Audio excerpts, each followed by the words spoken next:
Write-in question of the day from Jason in Michigan. Dave, leading a team means conflict is inevitable. I understand that, whether it's over vision, expectations, or personalities. When tension arises between team members, what's your approach as a leader? How do you know when to step in directly versus letting the team work it out? And how do you keep culture strong when things get messy? Well, we have some rules, principles, I guess I should say is better, for conflict.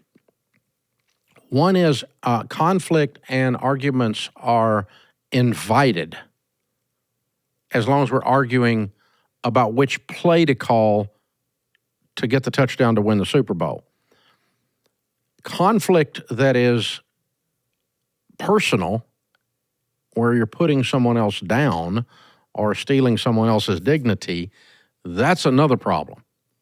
Then now we've got a problem with you if you're doing that. And so that's a coachable, teachable moment then for a team member that needs to learn how to argue ideas without tearing everybody down like you're in some kind of a political race or something. And so if you have to destroy the human being on the other side of the argument in order to win the argument, your idea sucks. And the only thing you can do is destroy the person. And now we've got other issues. So if you're winning at all costs, because all we're trying to do is win the game. We're not trying to win by beating each other up. That's not the purpose of it. And so that's a principle here. And so if two of our team members are going at it on a personal level, then we have to sit down and intervene in that, because that's not a culture we're going to allow to function here. And so, no, we have to come to a closure on that. And so, and I just can't work with him means you can't work here, not him, because I'm not firing him unless he did something wrong. So just because you got your little feelings hurt and I can't work with him, if he's not done something personal or inappropriate of some kind, you just don't like the person or you don't trust the person and I trust them, then you're the one that's exiting when you say stuff like that. So when someone says something like that, I say, okay, you need to rethink that, because one of the things we're all going to do around here, we might not like the style of someone else, but we have to trust that their intent is the same as ours, which is to help people outside these walls and serve the customer. If you are questioning their intent, then you're questioning their character. And I'm not questioning their character, so you're the one that'll be leaving, not them. If I have to question their character, they got to leave and you'll get to stay. That's fine. But we're not going to have two people who disrespect each other's character. I just don't think he has I think the guy over there leading that area has no integrity. Well, I have not observed that and I don't agree with that and I own the place, so that means you have to leave, not him. That's what I mean by that. That's when I would intervene, and that's how the conversation would sound. Now, if we're just arguing inappropriately, then we can just have some coachable moments, teachable moments on language and on tone and, stop, hey, here's an idea. Maybe your idea isn't as good. And maybe you need to learn how to accept someone else's idea on something. Or let's try it this way. If it doesn't try that way, then let's try the other way. That's okay. There's lots of ways to work through idea arguments or concept arguments without personally questioning someone's character, integrity, intent, those kinds of things. And so, but if you think their intent is to screw somebody over, to be a crook, then what you're saying is, if I'm willing to leave them here, then I'm endorsing a crook. So now you're not questioning them, you're questioning me, which is time for you to leave. And so I've had that conversation, can you tell? And not lately, but I've had it. And well, I believe in everything we do here except these two things. Well, that's a problem, because these two things are two of the things we do here. And so you don't get to departmentalize your integrity. It's not how this works. And so, it's a really good question you pose, Jason. So the culture is strong when things get messy if we come out of it respecting each other more, even if we don't completely like the approach. Okay, case in point might be I've got a big technology team, and they're all by nature very analytical and very detailed. I am not. So my angle is to throw a grenade in the middle of something, and theirs is to spread fishing line all over it. I don't know, whatever the detail. I mean, lots of detail. That's just two different approaches.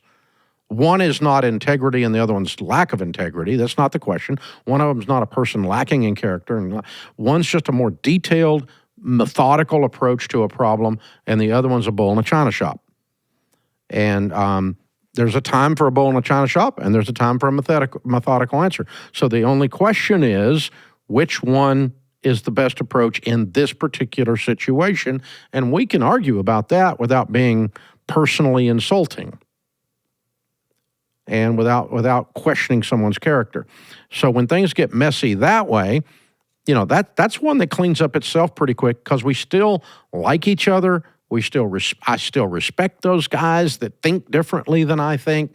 I've got a bunch of Gen Zs, and they think different. They grew up with an iPhone in their hand. I didn't. I had a rotary dial phone with a cord to the wall in my hand. So my brain works different than theirs works. They have to respect that I know some things they don't know, because I got socks older than them, and I have to respect that their native language is digital, and I'm in a digital world, so I ought to learn from them.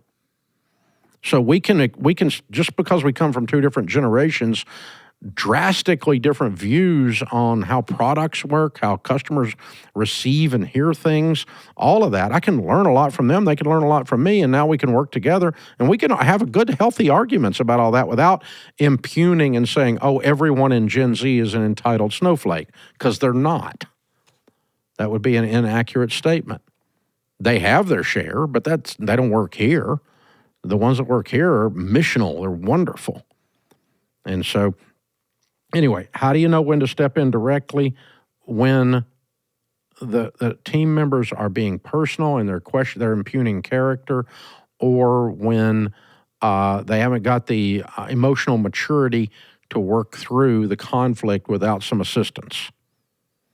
And so sometimes dad or mom, so to speak, has to step in and help them, have to be the referee and guide them through this. So, okay, the rules are, it's not personal, it's not a character impugnment, we're arguing ideas. Ideas are good to argue. It's smart to have conflict over ideas. That's good mental health for an organization.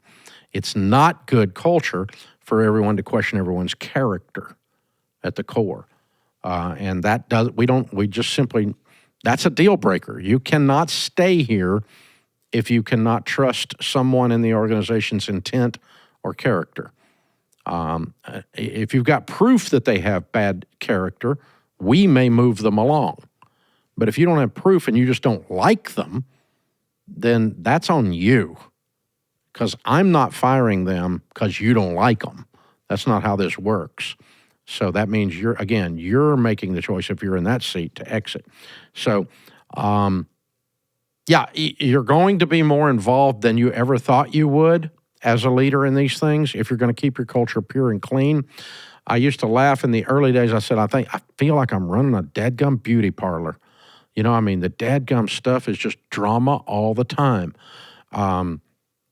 But nowadays, it's not nearly that bad, because we've been functioning with a high-quality culture for so long that people that want to just be drama queens, they self-select and exit. And so they don't fit in, and the rest of the team doesn't want them around, and they know it. And so that's helped.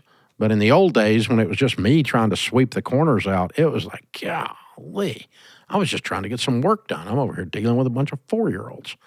So you do have some of those days where you're pissed about it like that. That's part of it. But yeah, intervene if they're questioning character, intervene if they're questioning your character, and intervene if they don't have the emotional skills, the emotional maturity to work their way through something properly, and you have the opportunity to coach them up on that. And that's regardless of their age.